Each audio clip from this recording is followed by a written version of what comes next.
మన్మనా భవ మద్భక్తః మద్యాజీ మాం నమస్కురు మామే వైశ్యసి యుక్త్వైవం ఆత్మానం మత్పరాయణః. ఇప్పుడు అసలు విషయానికి వచ్చాడు పరమాత్మ. మనమేం చేయాలి అనే విషయాన్ని విపులంగా చెబుతున్నాడు. ముందుగా నీ మనసు నాయందు నిలుపు, నా మీద అనన్య భక్తి కలిగి ఉండు. అది సకామ భక్తి గాని నిష్కామ భక్తి గాని ముందు ఏదో ఒక భక్తి కలిగి ఉండు. నన్నే పూజించు, నాకే నమస్కారం చేయి. నీ మనసును నాయందు లగ్నం చేయి. నీలో ఉన్న అహంకారాన్ని వదిలిపెట్టి నన్నే పరమగతిగా భావించు. అప్పుడే నన్ను పొందగలవు. దీనికంతా కావలసింది ఏకాగ్రత, నిశ్చలమైన భక్తి, నిష్కామ కర్మ, నిరంతర సాధన, త్రికరణ శుద్ధిగా పరమాత్మను ధ్యానించడం. ఇవన్నీ ఎందుకు చెప్పాడంటే మనం ఈ దృశ్య ప్రపంచంలో ఉన్నాం. ఈ ప్రపంచంలోని వస్తువులు మనల్ని మోహంలో పడేస్తుంటాయి. వాటి మీదికి మన మనస్సు ఆకర్షిస్తూ ఉంటుంది. వాటి మీద కోరిక కలిగేటట్టు చేస్తూ ఉంటుంది. ఇదే మాయ. ఈ మాయలో పడనివాడు ఉండరు. కాబట్టి మనసుని దారి మళ్లించి పరమాత్మ వైపుకు తిప్పాలి. అది చాలా కష్టం. కేవలం సాధన, అభ్యాసం, అనన్య భక్తి వల్లే సాధ్యమవుతుంది. యద్భావం తద్భవతి. మనం దేనిని గురించి నిరంతరం భావిస్తూ ఉంటామో అదే కోరికగా మారిపోతుంది. అదే విధంగా మన మనస్సు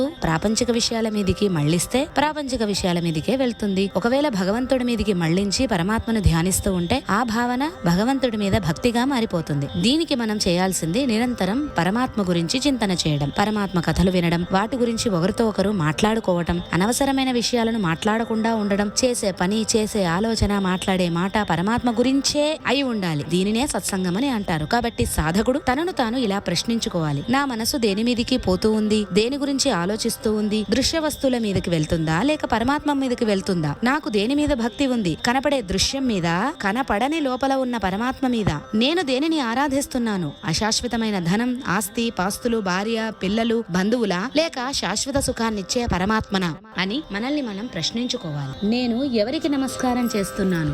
గుడిలో కనపడే విగ్రహానిక లేక ఈ విగ్రహంలో అంతర్లీనంగా ఉన్న పరమాత్మక? నేను దేని యందు ఆసక్తిగా ఉన్నాను? బయట కనపడే దృశ్యాల మీదనా లేక అంతర్లీనంగా ఉన్న పరమాత్మ మీదనా? ఈ ప్రశ్నలకు సమాధానాలు ఎవరికి వారు చెప్పుకోవాలి. అప్పుడే మోక్ష మార్గంలో ప్రయాణం చేయడం సాధ్యమవుతుంది. చివరికి నన్నే చేరుకుంటారు అని చెప్పి శ్రీకృష్ణ పరమాత్మ ఈ అధ్యాయాన్ని ముగించాడు.